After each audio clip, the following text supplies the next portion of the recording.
Ayan mga idol, magluto tayo ng adobong kambing, no? Pero bago yan, lalamasin muna natin siya sa dahon ng dalanghita para mawala yung kanyang anggo, amoy, yung amoy niya. Dahon ng dalanghita na may asin. Diyan natin siya lamasin para mawala yung kanyang amoy na anggo o angkit. Yan.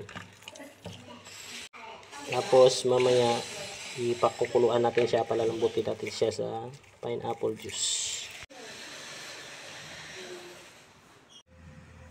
Ayan, pakukuluan natin idol muna sa pineapple juice tsaka royal. Ayan. Pag natuyo yan mamaya, isasakotsa natin ulit, titimplahin natin na ng adobo. Ayan. Palalambutin natin siya dyan sa pineapple tsaka royal. Ayan mga idol, malapit na to, no? Matutuyo na siya sa nilagay nating pineapple juice at royal. Sakotsahin natin ulit. Lagyan toyo, kaya adobo na natin yan pang last. Adobong kambing.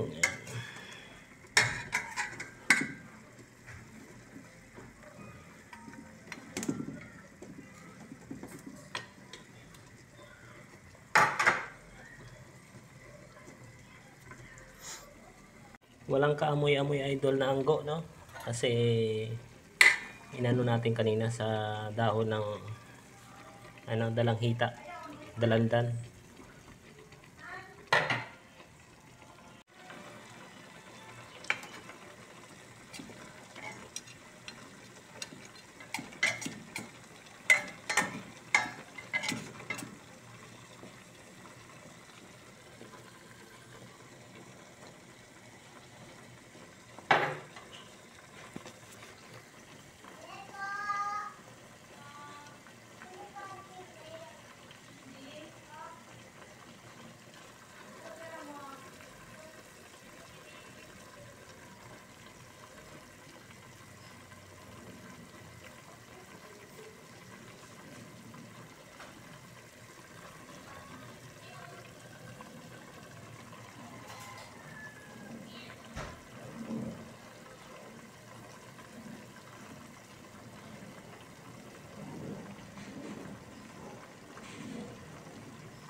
Ayan mga idol, malapit na matuyo yan. Yung matuyo yan, lalagay na natin yung suka, toyo, tapos patutuyuin natin ulit, tapos yun na yung luto na, ano.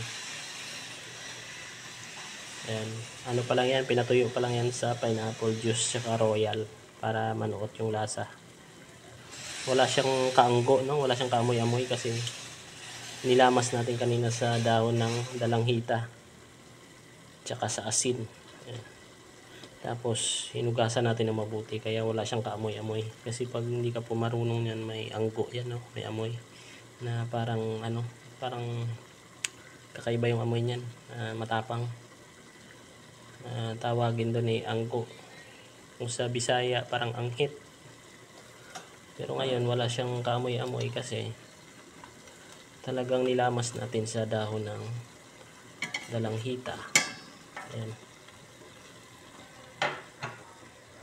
Ayan, tuyo na siya. Lalagyan na natin ng suka, no? Dato puti yung gamit natin kasi walang suka dito ng nyog, no? Ayan. Lalagyan natin sa suka. Ayan. Tsaka toyo. Tapos lalagyan natin ulit ng tubig yan konti. Tapos patutuyuin ulit at titimplahan na natin, no? Ayan. Ayan.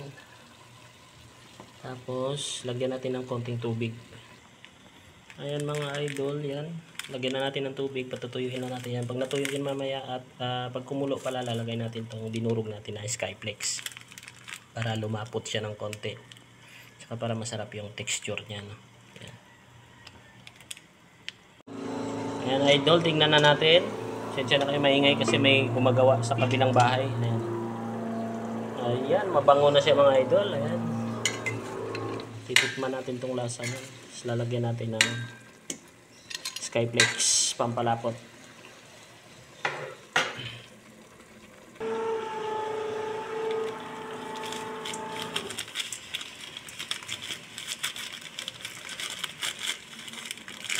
Ayan, padagdag palasa din yun, no? Skyflakes.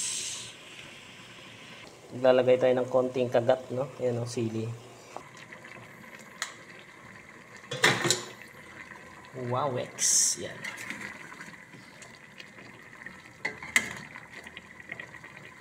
Yan. Lapot na yung sabaw. Pero patutuyuin pa natin yan na pagmamantikain natin para malambot na balambot. Ayan. Lumapot siya dahil dun sa Skyflakes na nilagay natin. Tapos maanghang na rin siya. May kagat na konti.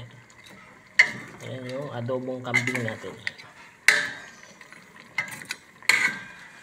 Ayan. Patutuyuin pa natin yung mga idol.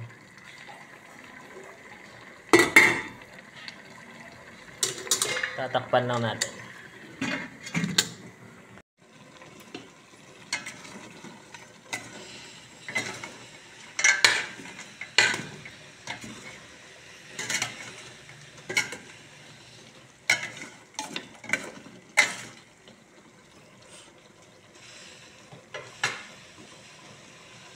Ayan mga idol, magluto tayo ng adobong kambing, no? Pero bago yan, lalamasin muna natin siya sa dahon ng dalanghita para mawala yung kanyang anggo, amoy, yung amoy niya. Dahon ng dalanghita na may asin.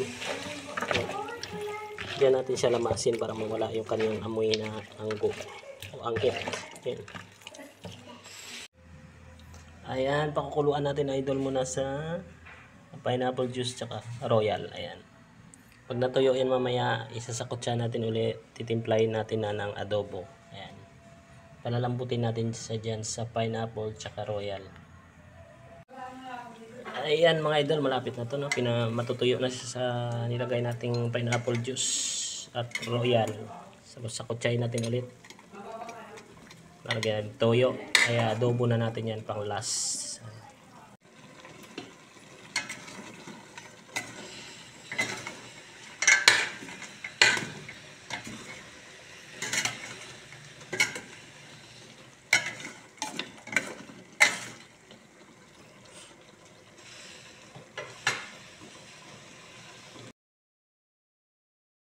Palambutin talaga natin idol para masarap, no? Kasi pangit pag matigas. So yan, medyo papuntang 1 oras na tong luto natin sa kambing, no? Pero patutuyuin pa natin yan hanggang sa magmantika siya. Medyo malambot na rin siya, pero kailangan yung talagang malambot na malambot para masarap. Adobong kambing. Yan. Wala siyang kaamoy-amoy mga idol, no? Dahil dun sa process natin na ginawa, nilamas natin sa dahon ng dalanghita o dalandan, tapos sa asin, tapos pinakuluan natin sa luya at tanglad na may bawang, nilagyan natin ng pineapple juice, doon natin pinalambot, tapos sinakutsa natin ulit sa toyo, suka. Ito na yung kinalabasan. Patutuyuin pa natin yung mga idol hanggang sa magmantika at napakasarap yun mamaya. Hindi mo masasabing kambing ito mamaya kasi wala siyang amoy. Para lang siyang karne ng baka. Ayan. Ayan, napakasarap yun. Ayan.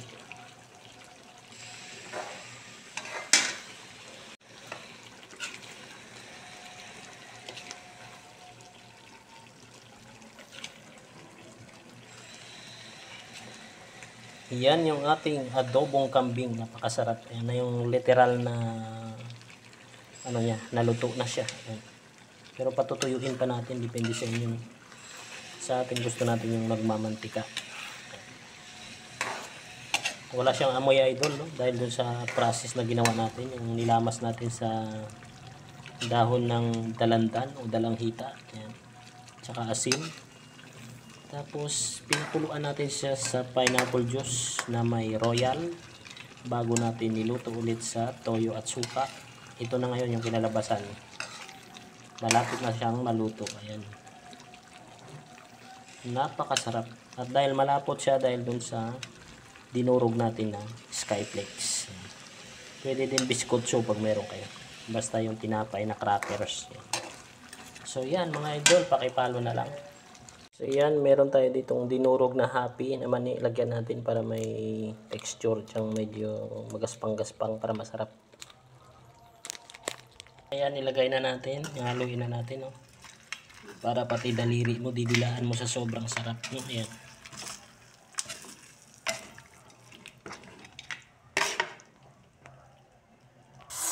Ayan, luto na mga idol.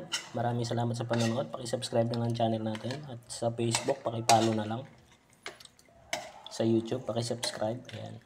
Meron po tayo isang video nito sa kompleto sa YouTube, sa Facebook, tsaka sa Reels. Ayan, meron. Ayan mga idol, adobong kambing. Ayan. Napakasarap, napakalapot. Ayan.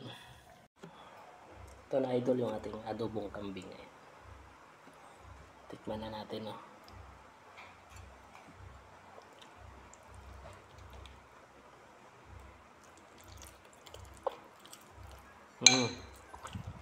Malambot, tanggal yung sa buto, no? Sauce pa lang ulam na.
Mangang. Ang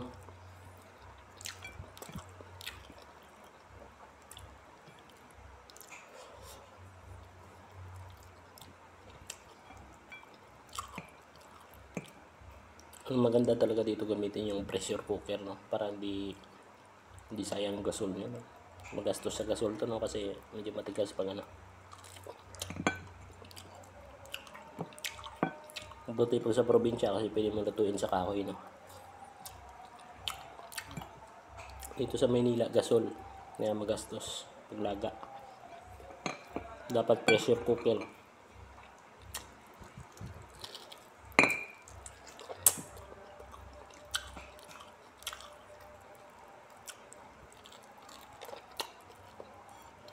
Pero sa lasa, wala siyang amoy. Tsaka masarap.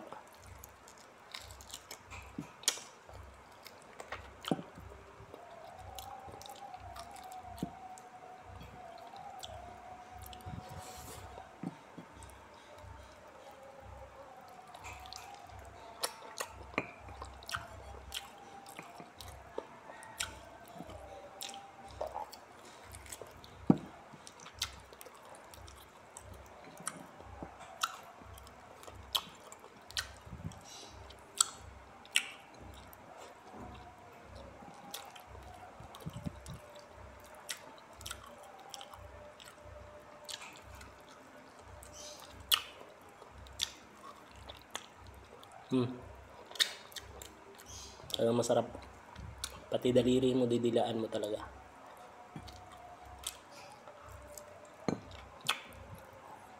Nanuot kasi yung pineapple juice tsaka royal.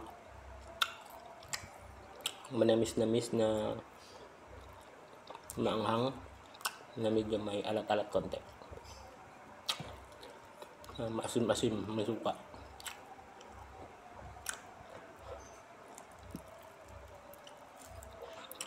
Lambot. Kalas na siya sa buto. Idol, huwag niyo kalimutan mag-subscribe sa YouTube channel natin. Tapos follow din sa Facebook natin para marami pa tayong video na magagawa. Ayan po. Lambot.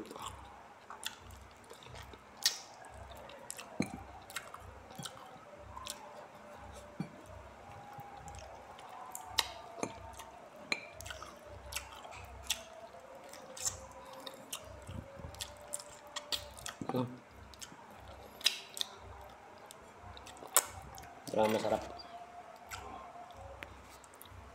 Ayan. Baka sabihin nyo, idol, matigas to ah. Pakita ko sa inyo. Ayan o. Ayan o. Malambot na siya. Ayan o. Ayan, kita nyo naman eh. Ayan.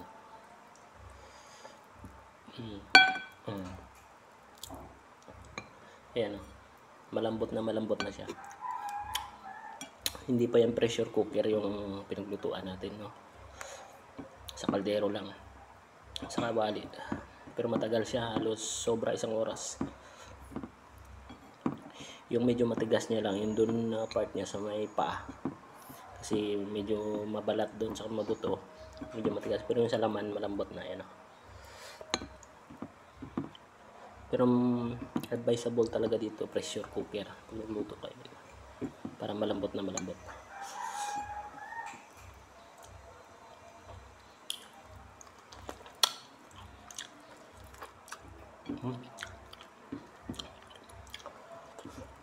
Tsaka yung anghang niya iba. Talagang nanunuot.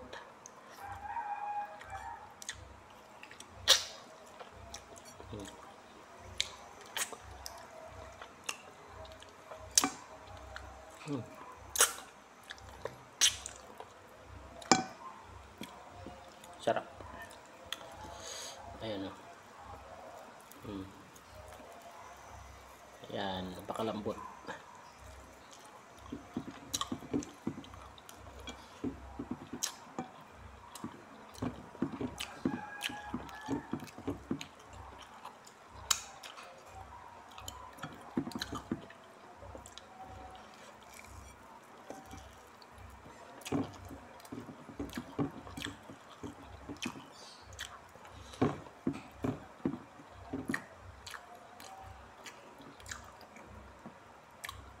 Ayan tayo mga idol. Maanghang.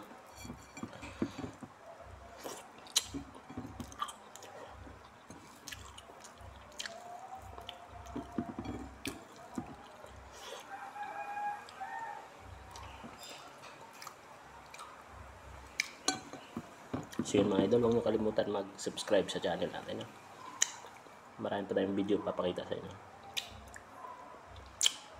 Okay na po ito, kanin ko kasi busog na. Maraming salamat sa panonood.